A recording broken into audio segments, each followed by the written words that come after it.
Hi, this is Brian. Welcome back to Philosopher's Notes TV. Today, another great book, missing the dust cover, but Eat That Frog.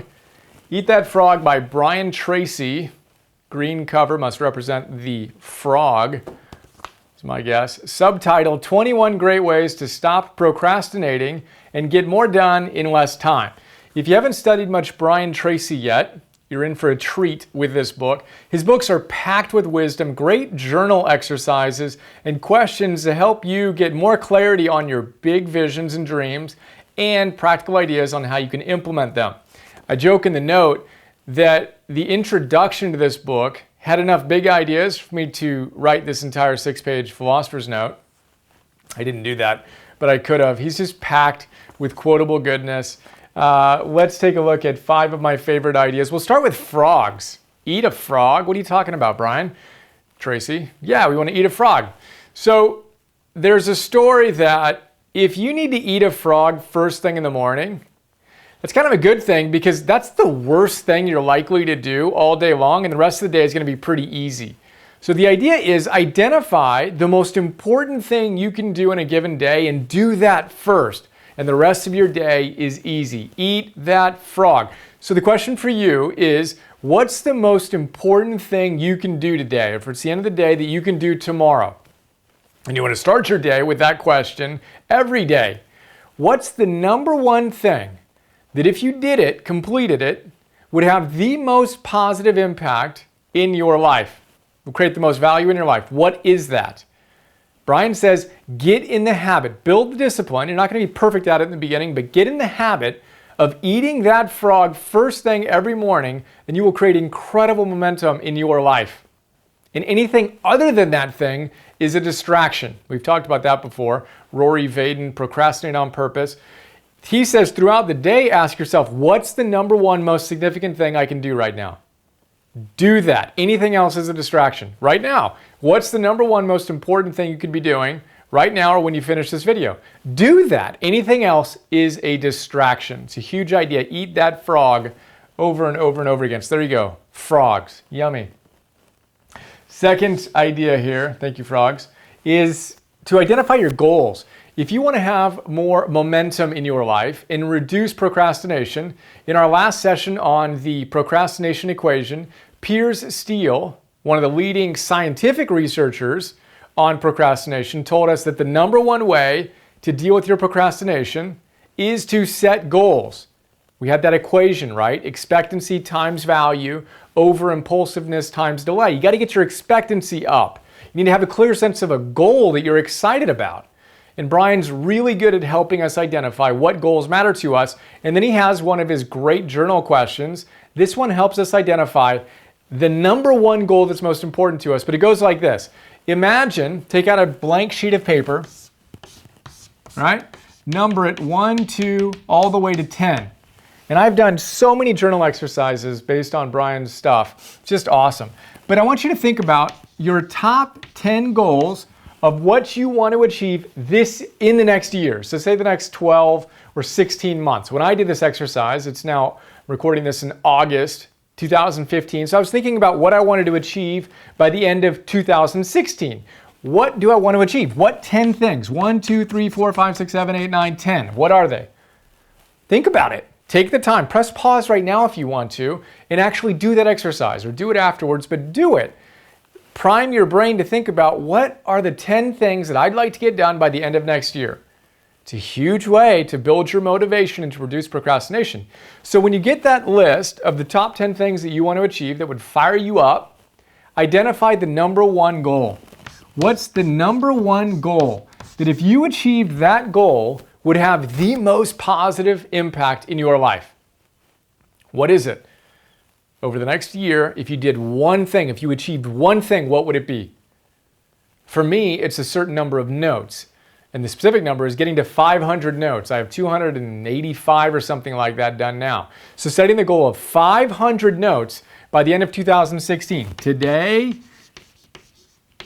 end of 2016. If I get to that point, that's amazing. That drives a ton of things for me. I continue to create these videos. I do the micro classes. I do a bunch of stuff. I march toward my goal of getting to 1,000 Philosopher's Notes in the next 5.5 years. It's exciting for me, really fires me up. And it also gets me really clear on what my next frog is. I know what I need to do. I need to read, I need to create PDFs, I need to create my MP3s, these episodes in the micro classes, repeat, do it again. My clarity comes because I know what my number one goal is. So the question for you is, what's your number one goal? What's the thing that's going to drive the most value in your life? Know what that is, and that's going to help you identify what frogs support you in the process of getting there. Third big idea, 80-20 principle, is tied to what we just did. But let's just look at this list again. Let's say that you, at the beginning of the day, you write down 10 things that you could do, right? 10 different things you can do. The 80-20 principle, for those of you who aren't familiar with it, and those of you who are, a little recap. 80-20 principle, Vilfredo Pareto, it's also called the Pareto Principle. 1895, Vilfredo discovered that 20% of the individuals in his, I think it was either in Italy or in England when he did this research, owned 80% of the land.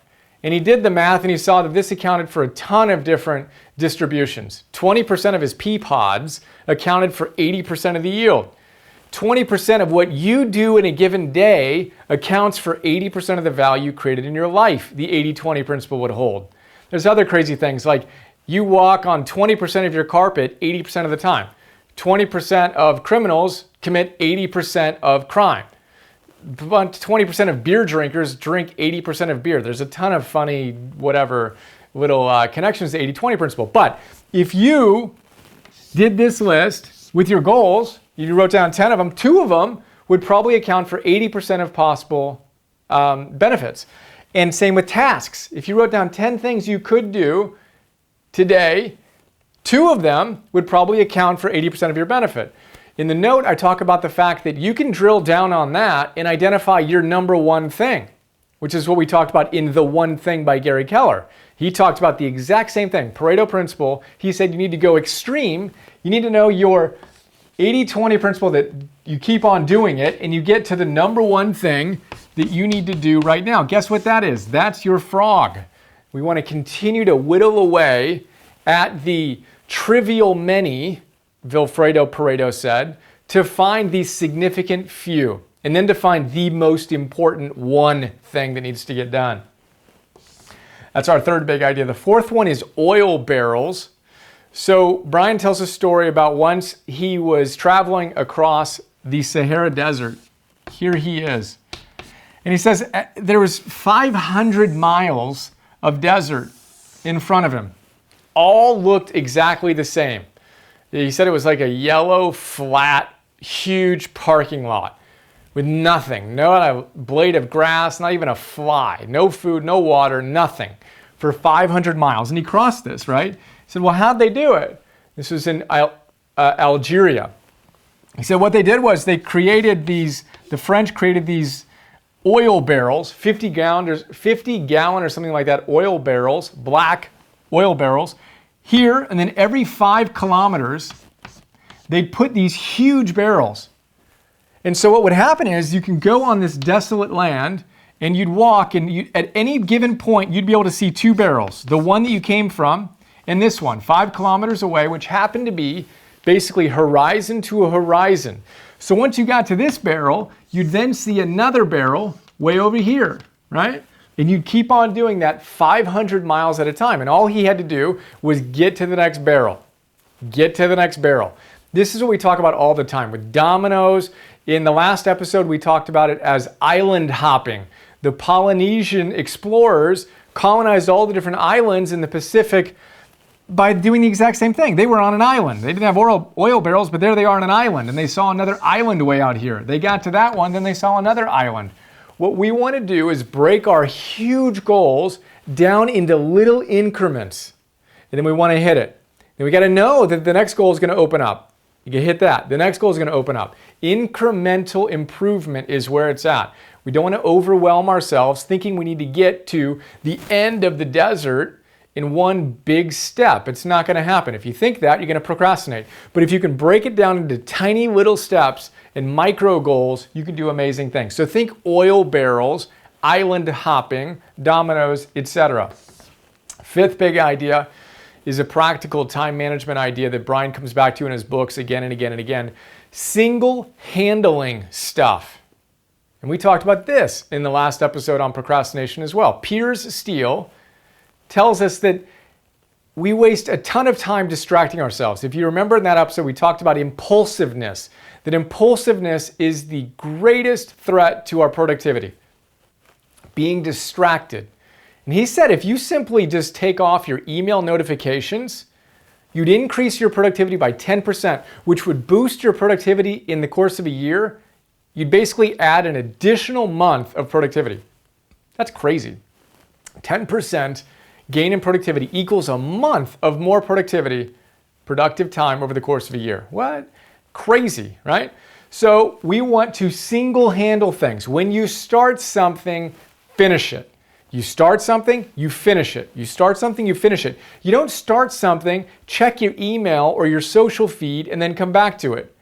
That type of multitasking is a horrible waste of time. You're constantly getting your momentum back, figuring out where you left off, and it takes you way longer to do that than if you just handled it. Start, finish, start, finish. Get in the habit of finishing things. Nick Saban, the great football coach, collegiate football coach, that's his whole thing. Their process is they finish. They finish a tackle, they finish a workout regimen, they finish a practice, they finish a play in a game, they finish a game, they finish. And that leads to an extraordinary amount of success. So see if you have a habit of allowing yourself to be distracted and discipline yourself to single-handle things. Start, finish, and notice your productivity go way up. As you do that, have your oil barrels, have your little incremental goals mapped out so you're not stressing yourself out and you're getting excited and focused. 80-20 it. Know that a very small amount of your activities are leading to a huge amount of your results. Take the time to figure out what those things are and do them. Know what your number one goal is. This is a really cool exercise. I hope you do it. Top 10 goals for the next year. What are they? And what's your number one? Create a plan for that, start executing it. And Brian says, do something every day in pursuit of that goal. And you know that if you hit it, it's going to have a huge positive impact on the rest of your life. And that brings us back to the frogs, which is today. What's the number one most important thing you could do that would have the most positive benefit in your life? Do that before you do anything else. Don't hop online and distract yourself. Your day will be over and you won't have done that. And you're more likely to procrastinate. Discipline yourself before you get involved in everything else to do the most important thing. If that's all you did, you didn't change anything else in your life, but you did the number one most important thing day in and day out, you tell me what your life would look like in a matter of months, let alone in years, let alone in decades. It's an exciting opportunity. Hope you enjoyed this quick look at a fun book, and I look forward to sharing more soon. Have another awesome day. See ya. Hi, this is Brian. I hope you enjoyed that PNTV episode. A lot of people don't know all the stuff I do beyond these free videos I share on YouTube, so I thought I'd do a quick video to give you an overview of our membership program that you can get access to and get a ton of other stuff. So here's a quick look. $10 a month, join the Optimal Living membership program. You get instant access to 250 Philosopher's Notes on some of the best Optimal Living books out there. Old school classics, positive psychology, modern stuff, mindfulness, peak performance, purpose, neuroscience, wealth, etc. And what you may not know is that in addition to the PNTV episodes, I create PDFs on all of these great books. So 6-page PDFs. Let's take a look at one of them. Joseph Campbell. You want to figure out how to live your hero's journey. Well, this is a great place to start. I basically pull out my favorite big ideas, riff on them, connect them to other books and other ideas, and help you apply this wisdom to your life today. That's what the PDF looks like. Again, we have 250 of these on all these different great books. And then I record those PDFs as an MP3. So you can listen to that MP3 while you're on a walk or working out or doing some errands or whatever. That is Philosopher's Notes. A lot going on there. And then in addition to Philosopher's Notes, you get access to Optimal Living classes, Optimal Living 101. Idea here is that all those great teachers come back to the same big ideas again and again and again. I distill those ideas into classes. Super practical, fun, inspiring classes ranging from Habits 101, Confidence 101, Getting Stuff Done 101, Meditation 101. instant access to all those classes. And then future classes include Relationships 101, Energy 101, Purpose 101, Business, Goals, etc. Those are our full-length classes. And then I create micro classes, 2 to 3 to 5 minute little bursts of wisdom on my favorite great ideas from these great books across the domains that you want to optimize in your life. So we have dozens of these so far. I create 50 new micro classes every month and 10 new Philosopher's Notes every month for $10 a month. So we're blessed to have thousands of members who are enjoying the program and sharing some incredibly kind words with us. And super simple, $10 a month, cancel anytime. Would be honored to be a bigger part of your life. And I appreciate your support. And here's to optimizing and actualizing.